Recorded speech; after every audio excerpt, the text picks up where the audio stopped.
that June is Men's Health Month. It is June the 3rd already, and my birthday, my 55th birthday, is creeping up on us. It'll be here Sunday, as a matter of fact. June is just a beautiful month to me. June is Men's Health Month. It's Father's Day, my birthday. June is just a great month, and we got a great guest lined up today. We've talked to an entrepreneur. He's a father, husband, and he's a coach. We talked to a pastor yesterday, and today we talking to a coach, a full-fledged coach. This brother is awesome. They call him the Full Nelson, y'all. And y'all get those notebooks out, get those pens ready, because we going in today. All right, y'all hold tight. Here we go.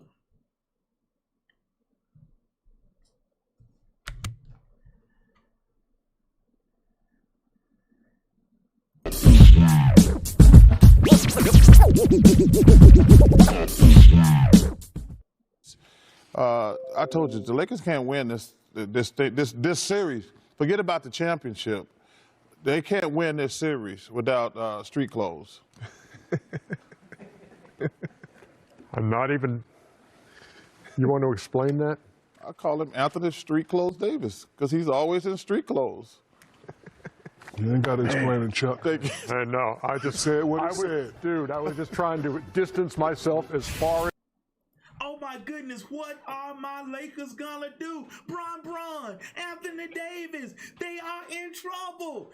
We shall see. I know, right, Coach? We shall see. We shall see. We miking up Coach Nelson Brown, y'all. And I don't know about him. I'm a Lakers fan. Well, I'm a LeBron James fan. Me too.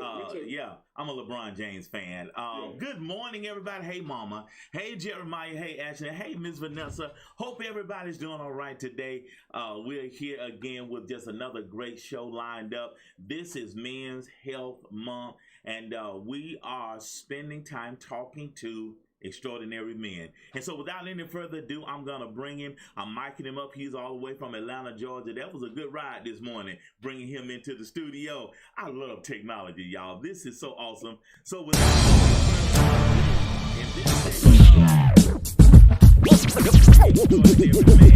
this is my good friend, Coach, the Full Nelson Brown. Good morning, Coach. How you doing? How you doing, brother? Dr. Sims, how's it going, man? Listen, man, the only way I could be better if I was a Brown. Right? Well, man, how you doing? How's the weather over there in Atlanta, Georgia? Well, today it's a little cloudy, but it's I haven't been outside yet. I've been in, but I'm looking outside. The guy out there cutting the grass, right, in the community and everything. But other than that, it's cool. It's cool. Hey, this is Georgia, man. So the weather's going to be cool. No matter what. That's exactly right. Cool. That's exactly right, man. Yeah, that's exactly right. Man, listen, tell everybody, give everybody kind of like your 2-minute spiel. Who is Coach Nelson Brown? Well, first of all, I come from, I'm in this place right now where I'm refired up. Oh, for life. Boom. I come from a place, man, where really as a child, I was a lost child. I was a lost teenager. Went through some traumatic experiences as a young teenager, and really was lost for a lot of years. Wow. Matter of fact, I dropped out of high school. Really? Because I was so lost, and sometimes people, you put these stigmas on others when you don't really know their real life. I was traumatized at a very young age. Wow. But I didn't know that. You know what I'm saying? I didn't know. I just thought I was just going through it. Right. And then when I turned 18, I had a relative come to me because I was lost, man. I was out there. I was doing drugs. I was smoking weed. I was drinking, drunk, doing all of that stuff. And I was a smart kid. Right. But I was lost. So, my Lord. I got my GED and I went to the Air Force, served in the military, and then when I got out, I was still, trying to figure things out. Right. But fast forward, I went to California, and man, I give God all the glory because I'm telling you, even though I was lost, He still had me. What? I didn't know He had me. Boy, you better free. You bet He still had you, dog. He still had me. Because He allowed me to still live, even through, they say He won't put more on you than what you can handle. But we don't think we can handle it. We think it's the worst day of our life. That's it. But each day I woke up, So fast forward, man, I was working, doing some things. My education was always important to me. Right. So even though I was lost, even though I dropped out of high school, when I turned 50, brother, I went back to school. I got my bachelor's and my master's within 5 years. How about that? And created this who I am now. I mean, I've written a couple of books. I've written a book about, it's called "There's Gold on Top of That Mountain." I've written a children's book that empowers children. I became this a CPR instructor as well, and constructed my own business because now I'm about impacting other people's lives. Man, this is phenomenal, my brother. Unpack this for us. When you said that you're refired up about life, and when you talked about education, the chat room just exploded. They love to hear education. It never ends. You know what I'm saying? Yeah. Unpack for us. Unpack for us when you said you're refired up about life. What does that mean, Coach? Man, I'm telling you, because and I don't know most people. I only know my experience and people in my circle. Right. My uncles, fathers, relatives, neighbors. People come. Most people get to a place in life when they're in their late 50s, early 60s, where they're really starting to pack it in. Yeah. They're looking forward to retirement. They want to travel. They want to do the things they weren't able to do. Right. Me personally, what? I'm at a place now. It's like, you know what? I'm refired up. Meaning, I'm starting it. I'm doing it again. I'm like, you know what? I'm living my purpose now. Yeah. Working a job is one thing, but living on purpose is something totally different. Come on now. Come on, Coach. I'm telling you, man, most people live to be entertained. I live to inspire and educate and impact people. That's good. What I live for now. That's good. I got to the point where it's like, you know what? I got to get my energy up. I got to get my mind right. And I got to stop all this foolishness. That is so good. Too many times, man, people get caught up in the foolishness of life instead of doing what we need to do as far as loving and impacting others, because we all have a purpose. We just don't know it. We're just not paying attention. That's good. God is always talking to us. Most people just not paying attention, And when you pay attention, that's when He kind of shows to you, reveals to you what He really has for you. And it's really that's good. That's what makes God so great. That is He's good. giving us what we really, really, truly want. He's like, I'm gonna give you the desires of your heart, as long as you impacting people in a positive way. I don't mean the desires of your heart in a negative way. That's good. I mean the things that you're doing is helping other people so that they can help other people, because that's what it's all about. So I'm fired up for that, brother. That is good, Coach. I just give Him the glory, man. I give Him the glory, and I don't even care about, like I say, if I'm talking to a brother on the street and I say something to him, it's not my job to know how it impacted that brother. That's good. My job was to share. That's good. And once I do my job, then whatever happens is what happens. That's good. My job is to impact, to share my words, to share my energy with other people, and whatever they receive, that's on them. That's a good word. So you sowing the seeds. You just putting the seeds out there. You sowing. That's what it's about. Come on. That is just good, Coach. That seed out there. That's good, Coach. That's good. Well, how did you get from California? And thank you for your service. How did you get from California to Atlanta? Talk about that journey a little bit. Well, I'm trying to stay simple. Yeah, stay there. You go. Come on over a little bit more. Right there. There we go. How did you get from California to Atlanta? So I moved to California in '97. Okay. And I was kind of working there, and I doing my thing, working. And again, I was writing, because I'm also a spoken word artist as well. I write poetry, because again, that's another way that God talks to me. That's good. He puts these poetic words in me, no different than He did back 2,000 years ago. Amen. He does the same thing then as He does now. Amen. We just got to be paying attention. So fast forward, I went through a divorce. Okay. But I had a daughter who was in high school, and in 2020. In February of 2020, January of 2020, I had decided I was going to leave California. I wanted to own a home again. It was too expensive, I felt, for what I could afford in California. Understand. So I was going to go to Arizona or either Vegas. But then at the end of February, I got sick. I got really sick. Okay. My doctor confirmed in May that I had COVID in February. Wow. And I was really, really sick. I mean, I went to the ER twice. I was sick for about 3 weeks. Okay. But then I got better. But once I got better, I realized, you know what? I need to be around some people who I can depend on, some family and things like that. So I started, by the grace of God, I said, you know what? I'm going to buy me a house in Atlanta. People were telling me, man, don't buy a house right now. It's the middle of a pandemic. I'm like, I don't care about that. Come on. You know, I don't see another way for me, my life.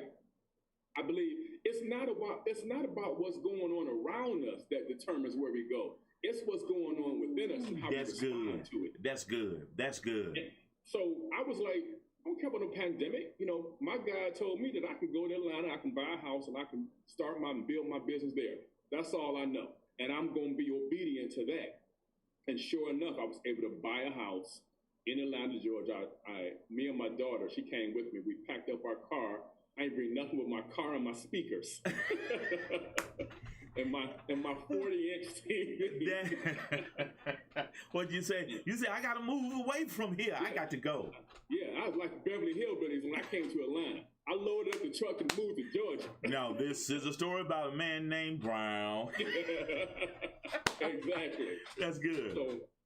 So that's what made me, that was my journey to come. And, you know, and I'm telling you, man, I was scared a little bit. You know, I was like, man, I mean, I had a good job working with the county as a health educator for the county of San Bernardino. And I was like, man, I got this job.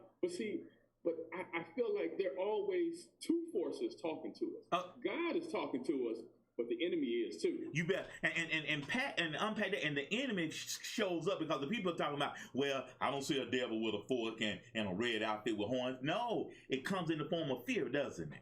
Exactly. Fear, doubt, worry, any of those stress, any of those things that can take you out of moving in a forward motion, a forward momentum. This is Anything good. that can This take is you good. away from that is taking you towards that other space. You know, and he's powerful. That's right. That's right. The enemy is powerful. But he ain't more powerful than God. That's right. That's right. That's right. And if we got God on you know, kind of our ride and die, and our co-pilot, he gonna take us where we go. But we mess up ourselves all the time. That's right. We say, well, I don't know. I don't know. That's doubt. You know, that's that doubt. Man, that is good. That's good. So talk about your book a little bit. There's gold on top of the mountain. Talk about that a little bit. What was the inspiration behind that? I got it right here too. You know, I know it's backwards, yeah, but there's gold on top of that mountain. We see it straight. We see it straight. We see it. Straight. Yeah. Let me tell you, man, this book was God inspired. Amen. Let me tell you, because gold is an acronym. Because people think, you know, gold, I'm trying to get my money. No, gold is an acronym for getting our life's desires. That's good. That's good. No matter what they are. You may want to have a better relationship with your significant other or with your children. Maybe you want to be in better health. Maybe you want to, you know, go for a different, you want to go to school. This book is about overcoming transition. That's good. That's good. Transition, any kind of change will bring about those doubts, fears, worries, suspicions.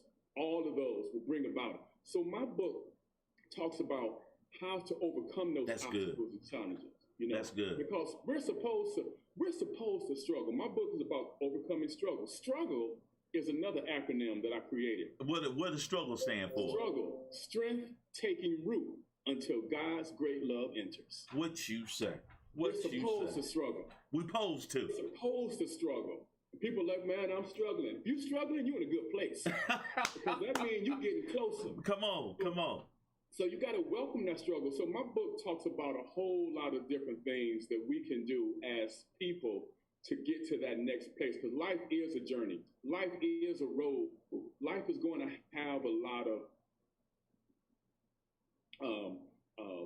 challenges to come our way in the form of the storm. Because in the book, I talk about the storm. I talk about darkness. Wow. I talk about crossing the bridge. All of these are actually just, I can't think of what the word that I remember when it was, but they're symbolic.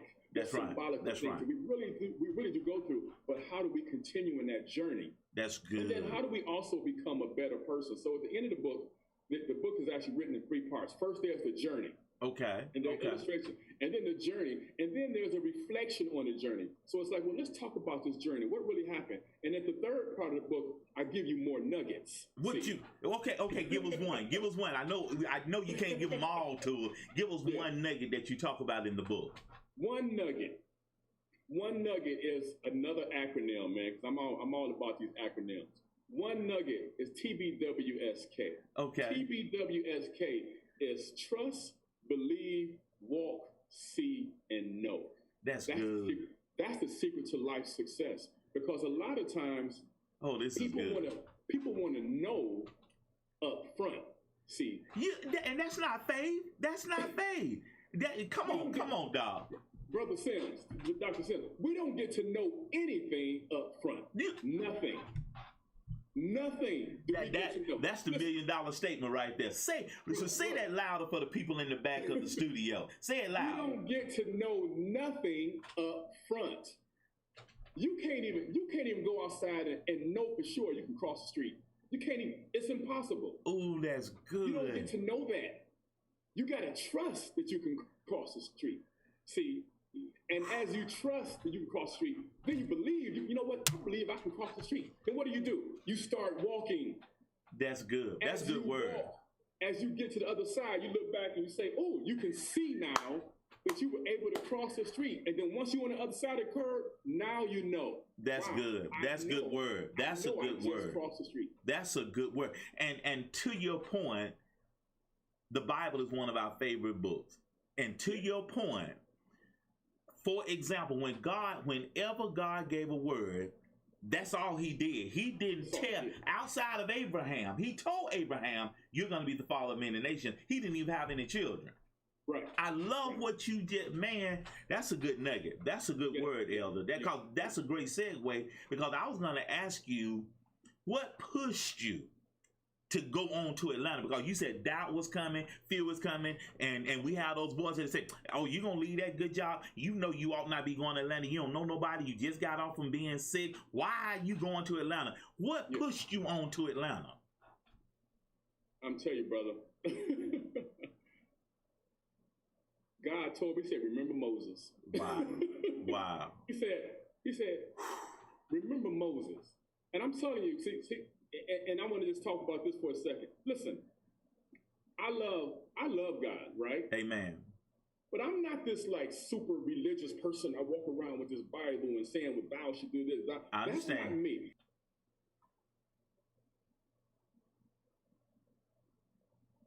Come on. Now, God, I think I just froze. Can you hear me? We got you. Come on. Okay.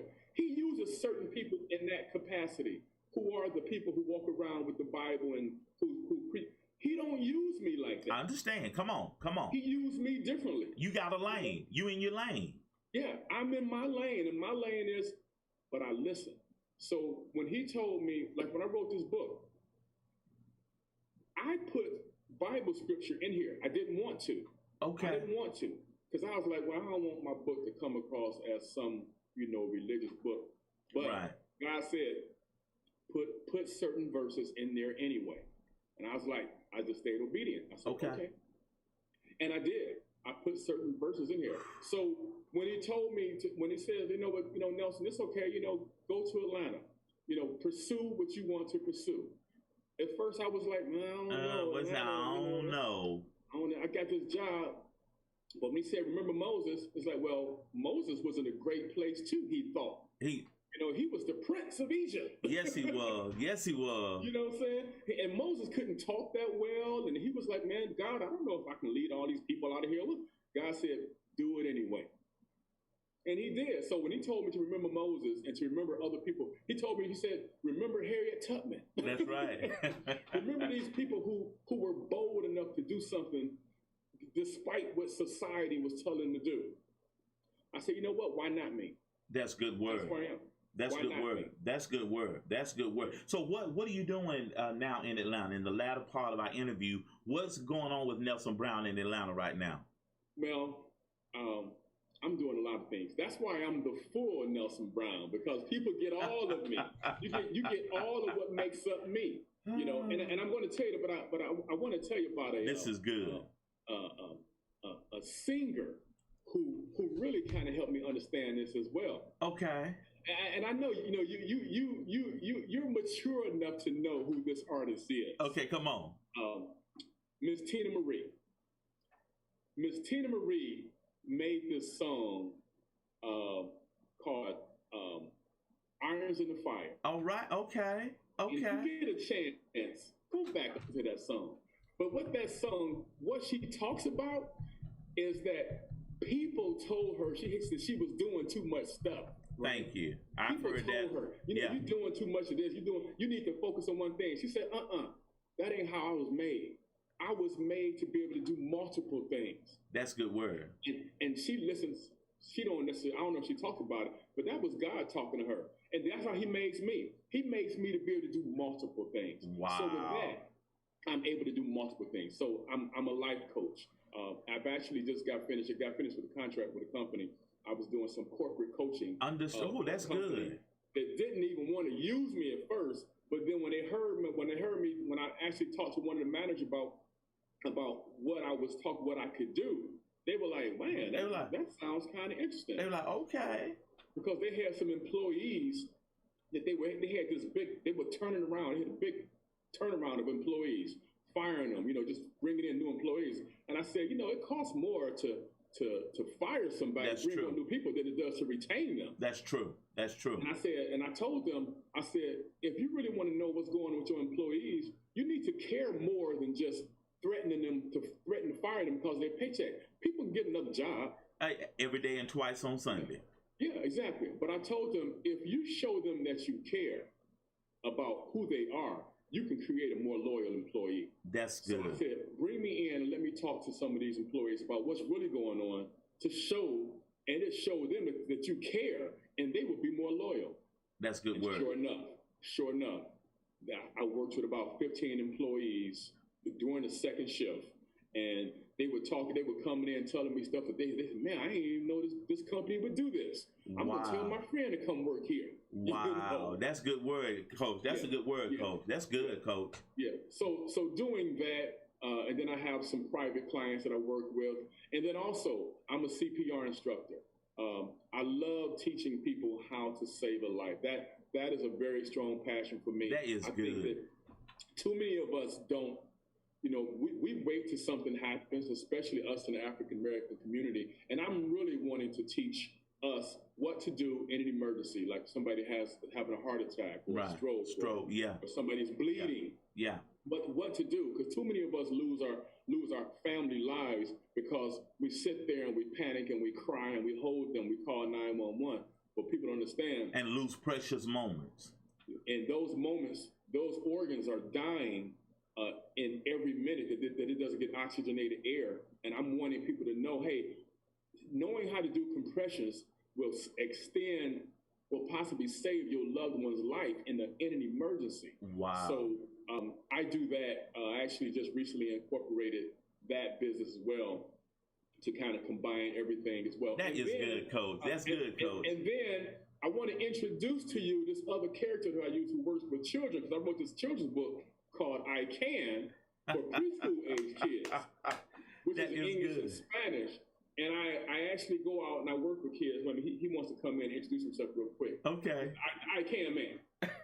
That's all Dr. Sam.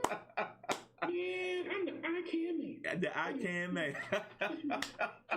That's good. That is good, Coach. I love kids. That's right. So what he does, he goes to schools, to the preschools, and he does it virtually, where he inspires young kids. That's good. He reads the book, to the young kids, man. I know it's crazy, man. The I Can Man. All these things. That's good. God put that in me. He said, create this I Can Man. He's a black superhero. Kids love him. That's good. Well, Coach, how can people get in touch with the Full Nelson Brown? Oh man, well, you can email me. I got a couple of ways to contact me. I have a website. It's actually www.thefullnelsonbrown.com. That's good. You can get in contact with me there as well. You can email me. My email address is thefullnelsonb@gmail.com. That is good, man. I'm so glad you were here. We met at a networking event a couple of months ago, and I said, "Man, I got Extraordinary Man Month coming. I'm gonna have all these men on the show. I gotta have you." Like, Dr. Sim, sign me up. yeah, for sure. That's good stuff, man. Well, listen, man, you enjoy that Atlanta weather, and Atlanta is treating you nice, man. And listen, make sure you go to Mary Mac's downtown Atlanta on Piedmont Street. Mary Mac's. It's a soul food restaurant. Okay. I'm gonna get that. It's good, dog. It's good. Well, listen, man, you be encouraged, man. We love you. We appreciate you, and keep doing what you do. All right. All right, thank you, brother. Dr. Sam. Just take care of yourself, man. All right, that's the full Nelson Brown, y'all. That was good. That was a good interview. Listen, y'all hold tight. We won't have a show tomorrow. We have a show Saturday, and John Daniels will be here Saturday.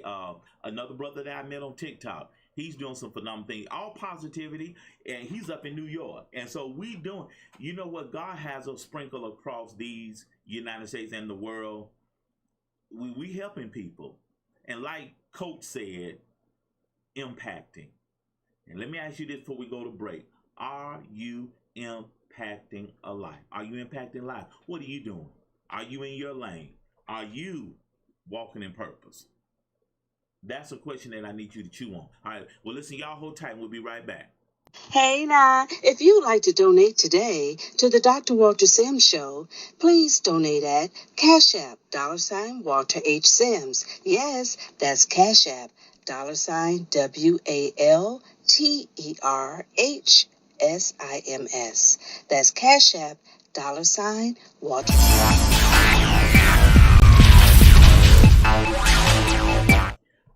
This quote, I'm going to talk about this all week. I might let this be what I talk about all month. It takes 9 months to become a male, but it takes a lifetime to become a man.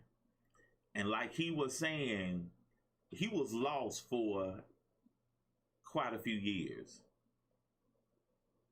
And then he realized, you know what? I need to do something different.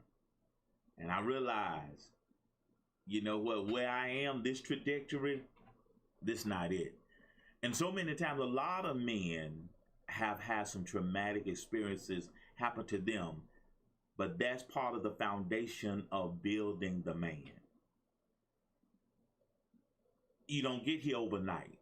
And that's what a lot of us don't realize. Becoming a man is a process. It takes time becoming the man that you're supposed to be. And as George T. Eliot says, it's never too late to become who you should have been.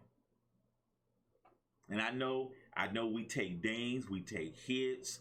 The world is trying to emasculate the man, trying to downplay being a man. And when you hear somebody say, well, be a man, just tighten your belt, pull your pants up, and just be a man. Well, you the man.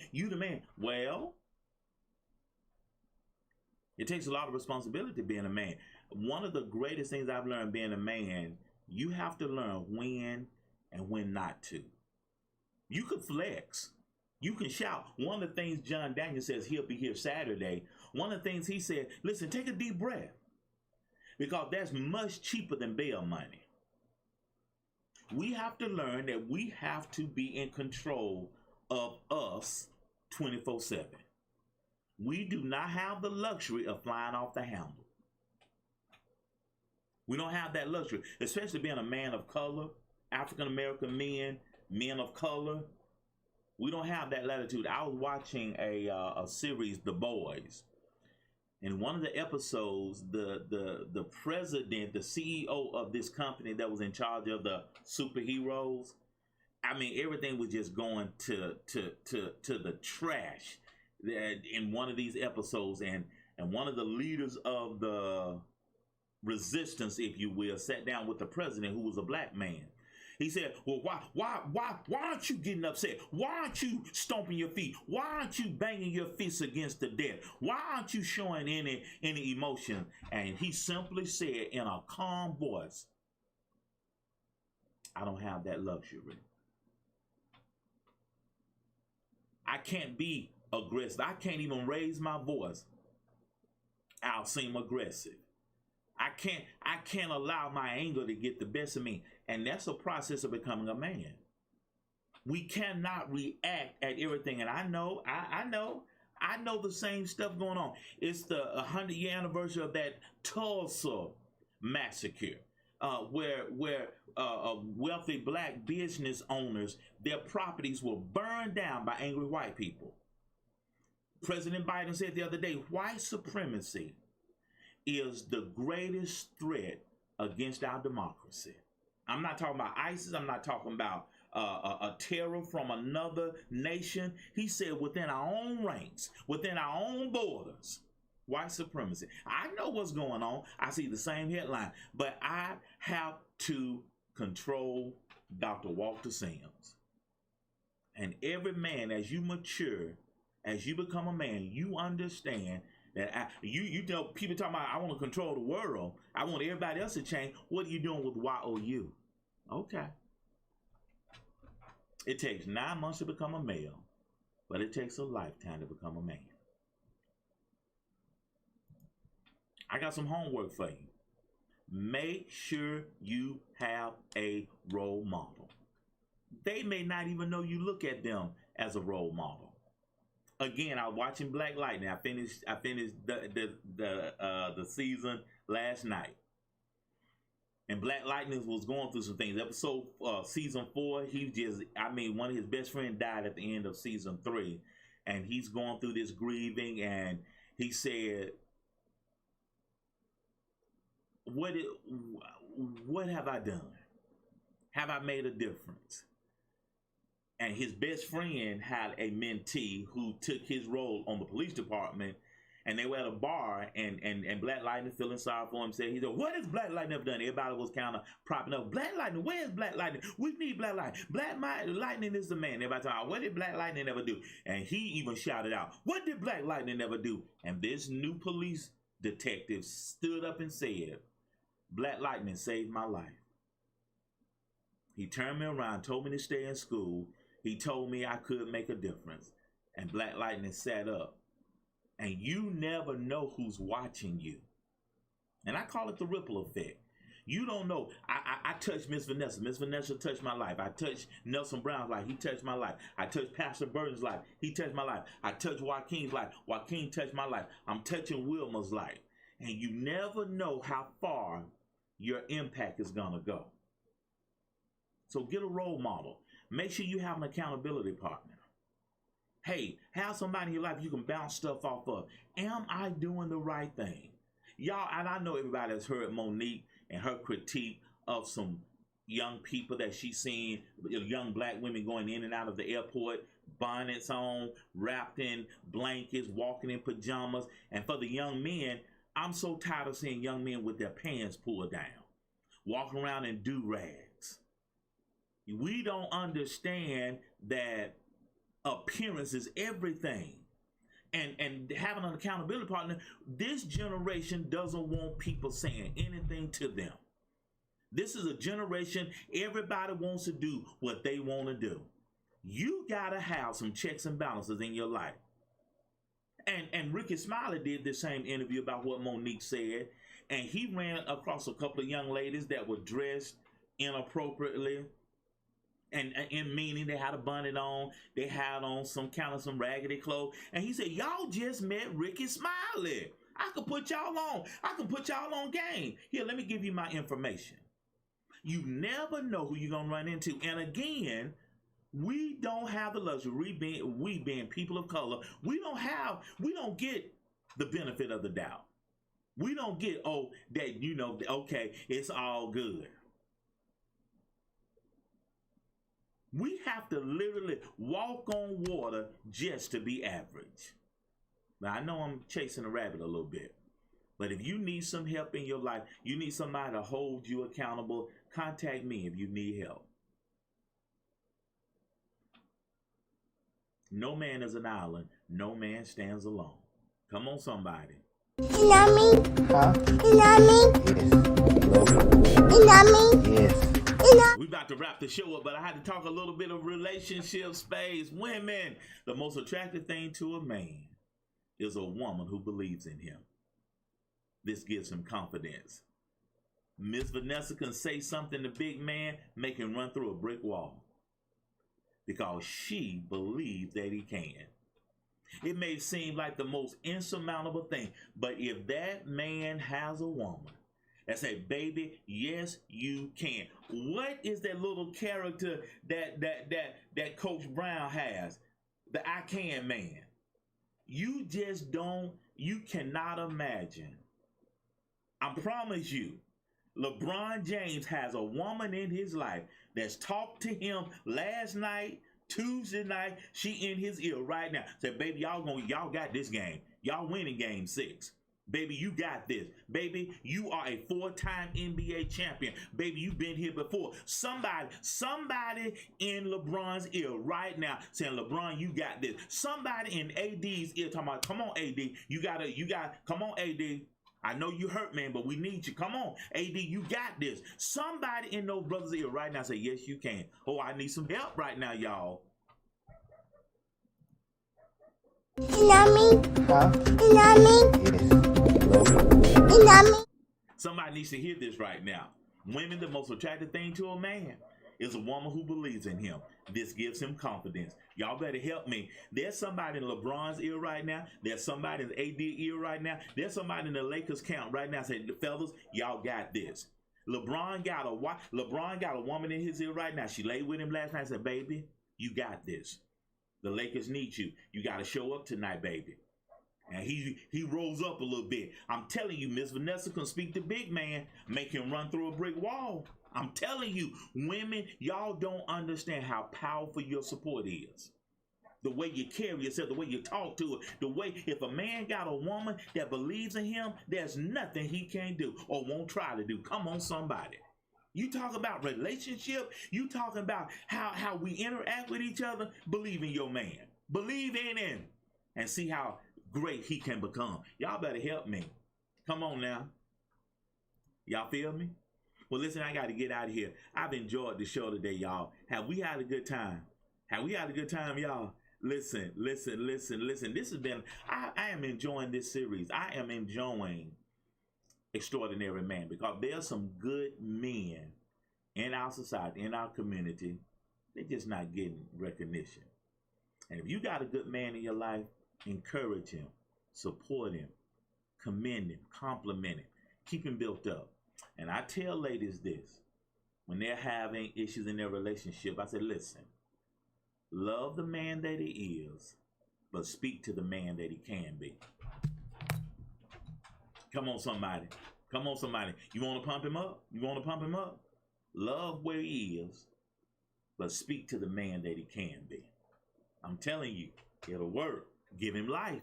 Listen, guy, we'll be back Saturday and 11 a.m. For a special show. Saturday, Celebration Saturday, Sensational Saturday, Silly Saturday. We'll be back with Brother John Daniel Saturday. But listen, as I always say, if you stay high on life, life is going to stay high on you. Hey now, if you'd like to donate today to the Dr. Walter Sims Show, please donate at Cash App, $Walter H. Sims. Yes, that's Cash App, $WALTERHSIMS.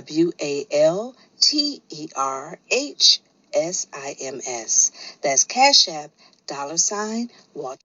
Don't forget, if you're on my YouTube channel, make sure you hit that subscribe button and turn on the bell notification so you will know when I go live. Only takes a couple of seconds. And thank you for your followership. And as I always say, if you stay high on life, life is going to stay high on you.